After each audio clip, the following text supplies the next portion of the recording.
नमस्कार, खबर समय जगत में आपका स्वागत है। मैं हूं आपके साथ अंकिता और आइए अब खबर देखते हैं विस्तार से। गंजबासौदा नगर में सफाई व्यवस्था को और अधिक बेहतर करने के लिए 30 नए सफाई कर्मचारियों की भर्ती की जाएगी। साथ ही हर सफाई कर्मचारी का मोबाइल नंबर भी गलियों और वार्डों में लिखवाया जाएगा ताकि जरूरत पड़ने पर नागरिक खुद सफाई कर्मचारी को फोन लगाकर बुला सके। उक्त बात आज यहां नगर पालिका परिषद में पत्रकारों से चर्चा के दौरान नगर पालिका अध्यक्ष शशि अनिल यादव ने कही।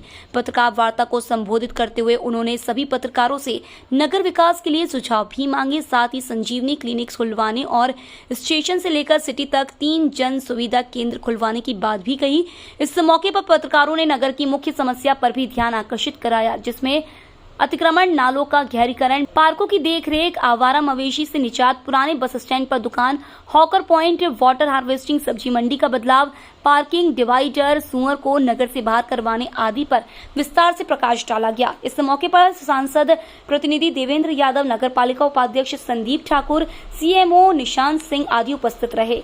आज परिषद की पहली बैठक थी गंजबासौदा नगर पालिका में, तो उसमें कौन कौन से ऐसे प्रस्ताव हैं जो मुख्य रूप से आपने जो है रखे हैं और उनकी अतिशीघ्र जो है शुरू होने की संभावना? वैसे तो हमारे एजेंडे में 31 हैं, लेकिन उनमें जो महत्वपूर्ण थी सफाई वाली, तो उसमें हमारे स्टाफ की कुछ कमी है, तो उसको हमने कहा शीघ्र ही हम उसमें नए लोगों को भर्ती करके और सफाई वाला काम हम जोर शोर से शुरू कर देंगे। और संजीवनी क्लिनिक जो कि अति आवश्यक है, छोटी छोटी सी बीमारियों के लिए जानी जाती, तो वो हमने चिन्हित करके 3 उनके लिए स्वीकृति दी है। सुलभ शौचालय जो महिलाओं के लिए भी बहुत परेशानी होती थी, तो उनके लिए भी हमने 3 जगह चिन्हित कर ली हैं।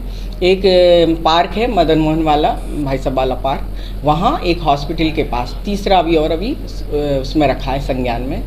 और सबसे ज़्यादा महत्वपूर्ण है कि अतिक्रमण है और सब्जी वाले हैं, इनसे जो परेशानियां होती हैं, आने जाने में एक्सीडेंट होते हैं, तो उनके लिए हम लोगों ने 4 जोन बना दिए हैं।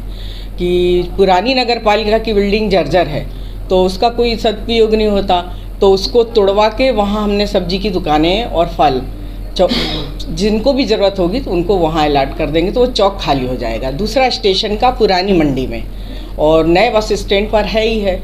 और चौथा और एक देखते हैं यहीं कि ये अपनी ये धर्मशाला है जो यहाँ आ जाए, मानस भवन के आसपास, फल वाले लोगों को वहाँ शिफ्ट करी जाए।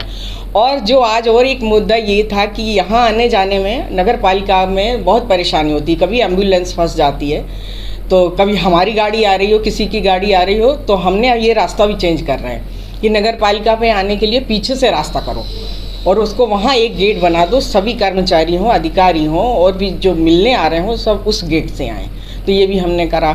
और सफाई के लिए जो हमारे सफाई कर्मी हाथों से काम करते थे, नालियाँ साफ़ करते थे, तो उसके लिए तो स्वच्छता अभियान के अंतर्गत हमको कंपलसरी करी है कि आपको मशीनों के द्वारा ही होगा। तो वो 3 मशीनें हमें परचेज़ करनी है, तो वो 3 मशीनों की स्वीकृति हुई है। एक डंपर के लिए कि कचरा डंप होता है, वहाँ भी जो बाउंड्री वाल है वो बनानी है। तो इस तरह की जो बहुत ज़रूरी अति आवश्यक हैं वही चीज़ें हमने परिषद में रखी हैं और सभी ने सर्वमान्य, चाहे वो कांग्रेस के भाई हों, पार्षद, सब ने सर्वमान्य से हमारा पारित हो गया। एक भी कोई मांग ऐसी नहीं है जिसने किसी ने ऑब्जेक्शन उठाया हो। गंजबासौदा से खबर समय जगत के लिए मयंक टांग की report. For latest news, subscribe to our channel and press the bell icon.